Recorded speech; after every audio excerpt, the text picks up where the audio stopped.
नमस्कार।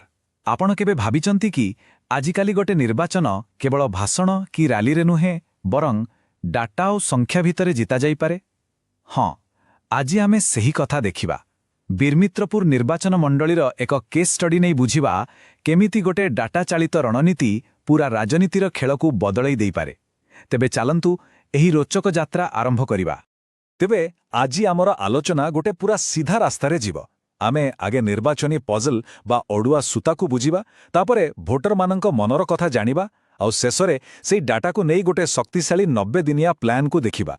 प्रतिटी स्टेप आगामी स्टेप पाई मूड़दुआ तैयारी करिबो।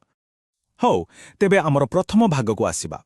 जानिछंती प्रतिटी निर्वाचन गोटे बड़ पजल गेम परी, जेउठी प्रति भोटर आउ प्रति बूथ हेउछंती गोटिए गोटिए खंड। तेणु एई खंडगुड़िकू ठीक भावे जोड़िबा पाई आमकू 2019 फलाफलकू टिके गभीर भावे देखिबाकू पड़िबो। आमर कहानी ओडिशार बीरमित्रपुरु आरंभ हेउछि। एटा केवल गोटे मानचित्रर जागा नुहे, एटा गोटे जीवंत राजनैतिक परिवेश। एठी आदिवासी संस्कृति, शिल्प आउ लोकंकर राजनैतिक आशा आकांक्षा सबु एकाठी मिसी रहिछि। एही मिश्रणकू बुझिबा ही विजयर प्रथम पहाड़। एई संख्याटाकू टिके भल करी मने रखंतु। 16,351।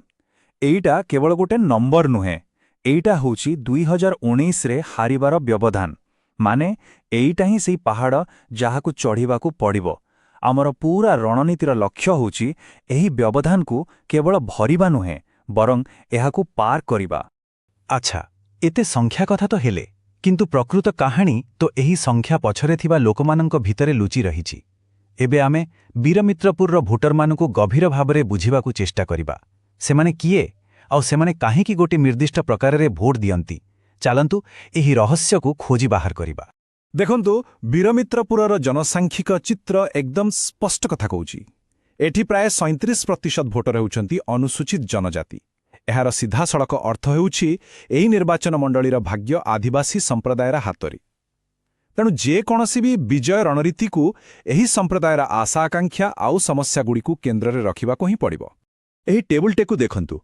एटा केवल किछि संख्या नुहे, एहा हेउछि राजनैतिक पवन केउ दिगरे बहुछि तार कहानी। देखंतु 1995 रे बीजेपी रो भोट थिला 13%, आउ 2019 बेलकू ताहा बढ़ी पहुंचिछि प्राय 35% रे। एही लगातार वृद्धि पछर कारण कौन, और बीजेडी रो प्रवेश परा मध्य स्थिति केमिति बदलिला। एही डाटा आमकू भोटरंक मनोभावर परिवर्तन को बुझिबारे बहुत साहाय्य करे। आउ एइठी आसिला 2019 रो फाइनल स्कोर कार्ड। बीजेपी रो शंकर ओराम आउ बीजेडी रो मखलू एकांक भितरे सीधा टक्कर। आउ शेषरे से निर्णायक 16,351 भोटर व्यवधान। किंतु प्रकृत प्रश्न हेउछि एई 16,351 भोटरंक मनरे कौन थिला जे सेमाने गोटिए पटकू गले। एहार जवाब पाइबाकू हेले आमकू लोकंकर अभियोग शुणिबाकू पड़िबो। तो एहार जवाब पाइबाकू हेले आमको एबे संख्यार दुनियारू बाहरी लोकंक कथाकू आसिबाकू हेबो। कारण राजनीति केवल गणित नुहे, एहा हेउछि लोकंक भावना आउ अनुभूति सह जड़ित। तेबे चालंतु देखिबा बीरमित्रपुरर लोकंक मन भितरे प्रकृतरे चालिछि कोन।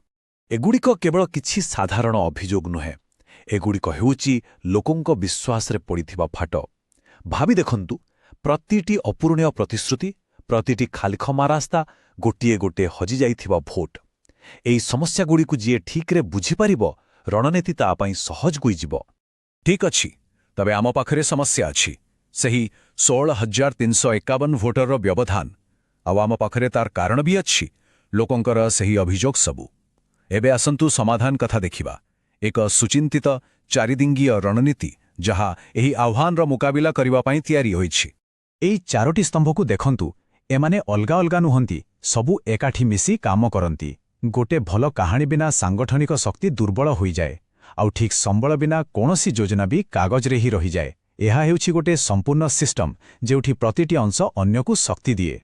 गोटे भल रणनीति जदि केवल कागजपत्र रे रहीगला ताले तार किछि मूल्य नाही, ताकू माटी रे लोकंक पाखरे पहुंचाइबाकू पड़े।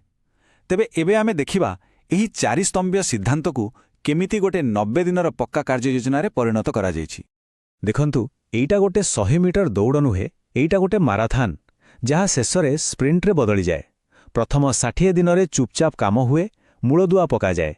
ତାପରେ 30 ଦିନ ଭିତରେ ଲୋକଙ୍କ ପାଖକୁ ବାର୍ତ୍ତା ପହଞ୍ଚାଯାଏ ଆଉ ଶେଷ 9 ଦିନରେ ସବୁ ଶକ୍ତି ଲଗାଇ ଭୋଟରଙ୍କୁ ବୁଥ୍ ପର୍ଯ୍ୟନ୍ତ ଆଣିବାକୁ ପଡ଼େ। ଏହାକୁ ହିଁ ଗେଟ୍ ଆଉଟ୍ ଦ ଭୋଟ୍ ବା ଜିଓଟିଭି କୁହାଯାଏ। ଆଉ ଏହି ସବୁ ଯୋଜନାର ହୃଦୟ ହେଉଛି ଜନସମ୍ପର୍କ ଅଭିଯାନ। ଏଇଟା କେବଳ ଗୋଟେ କାର୍ଯ୍ୟକ୍ରମ ନୁହେଁ, ବରଂ ଏହା ହିଁ ସେହି ମାଧ୍ୟମ ଯାହାଦ୍ୱାରା ଲୋକଙ୍କର ଅଭିଯୋଗକୁ ସିଧାସଳଖ ଶୁଣାଯାଏ ଆଉ ବିଶ୍ୱାସକୁ ପୁଣିଥରେ ତିଆରି କରିବାର ଚେଷ୍ଟା କରାଯାଏ। ଏହା ହିଁ ଡାଟାକୁ କାମରେ ଲଗାଇବାର ପ୍ରକୃତ ଉପାୟ। ଆମେ ଏତେ ସମୟ ଧରି ବୀରମିତ୍ର ପରର ନିର୍ବାଚନ ବିଷୟରେ କଥା ହେଉଥିଲେ, କିନ୍ତୁ ଏହାର ଶିକ୍ଷା ଆହୁରି ବଡ଼। ଏହି କେସ୍ ଷ୍ଟଡି କେବଳ ନିର୍ବାଚନ କେମିତି ଜିତିବେ ସେ କଥା କହୁନାହିଁ, ବରଂ ଏହା ଏକ ନୂଆ ପ୍ରକାରର ଶାସନ ବ୍ୟବସ୍ଥା ବିଷୟରେ ମଧ୍ୟ ଏକ ଗଭୀର ଇଙ୍ଗିତ ଦେଉଛି।